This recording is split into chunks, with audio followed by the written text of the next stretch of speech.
We have a special guest in the studio with us this morning, fresh from last week's change of command, and that is our own Depot Commander, Colonel COL Warhurst. Sir, it is a pleasure to have you with us today. Good morning, and I'm happy to be here. Thank you.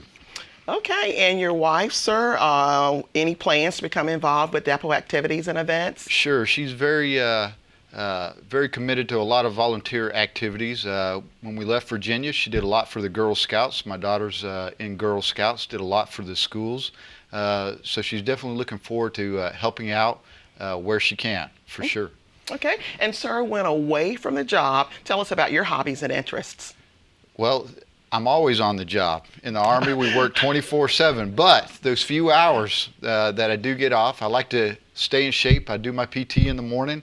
I've already told the chief, beware, I'll be out running the area. He warned me to stay out of the industrial complex, but I look forward to bumping into folks early in the morning. But beyond that, I try to do some fishing, some mountain biking. I do also look forward to some water skiing and snow skiing when I can squeeze that in.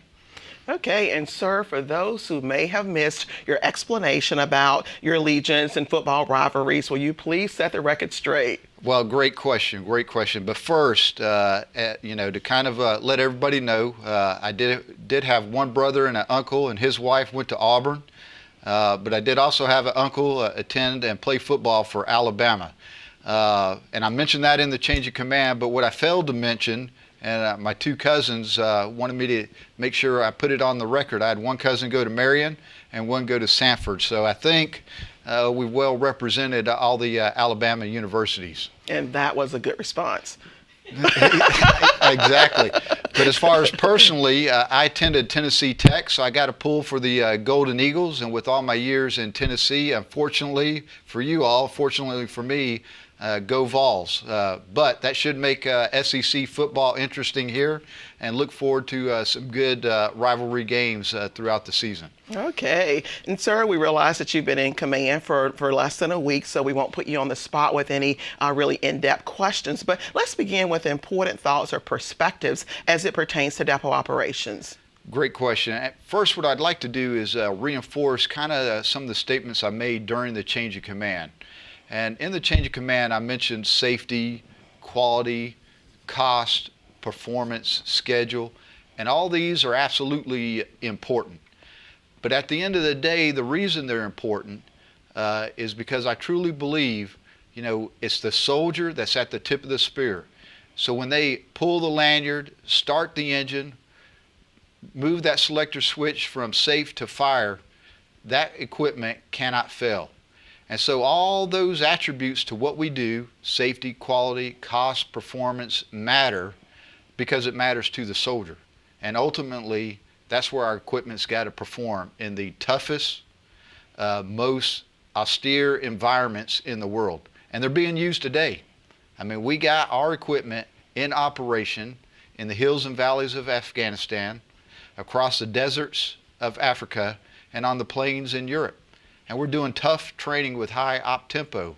So what we're doing day in, day out here at Anniston Army Depot matters to Army readiness. Thank you, sir. During your orientation, you've probably visited a lot of the directorates and some of the special staff offices. Thus far, what has been your impression?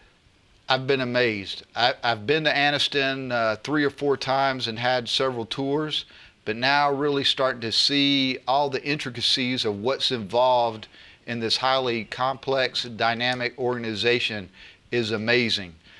So the workforce is amazing. Our mission is fantastic. And I'm really more than excited to be here.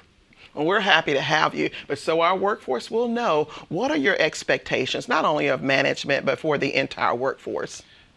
That's another good question. So one thing, I just kind of briefed the leadership yesterday on some of these, and I'll try to sum up some of the key points.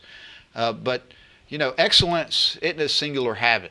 It's something that you strive for day in, day out.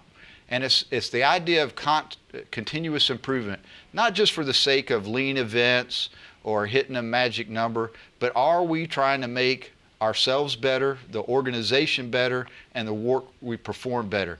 And the reason for that goes back to my original statement. It goes back to improved readiness and the equipment we provide cannot fail. Okay, okay. Sir, any pet peeves? Anything to watch out for? Pet peeves. I probably have a few, but the way I'd like to sum it up is it's about teamwork. You know, growing up, I played sports my whole life. I got a pretty competitive spirit. And the way I look at it is this is a big team, and it's a team of teams.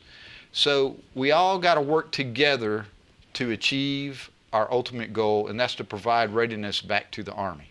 So when I don't see us working together as a team and we're not communicating, and I understand there's going to be frustration and friction out there, but we always got to remember, you know, we have our own unique perspective. We ought to take those into consideration, but it's about the team, and the ultimate goal is who we're trying to support, and that's the soldiers and warfighters. Okay, hopefully you selected Anniston as your first choice. Please tell us about that and how maybe your past experience have prepared you for this assignment. Yes, not only Anniston was my first choice as far as depots, but it was 101. And what that means in the Army command selection process, you first get to pick the area that you want to command, and then within those areas you rank order your command. So I picked Strategic Command, and I picked Anniston Army Depot. So the way I look at it, it was really 101. And again, the Army blessed me with this assignment, and obviously this is where I wanted to be. So I'm happy to be here. Awesome. Sir, is there anything else you'd like to share with our workforce before you begin to meet and greet many more of our teammates? I'll tell you, Anniston, you have a fantastic reputation.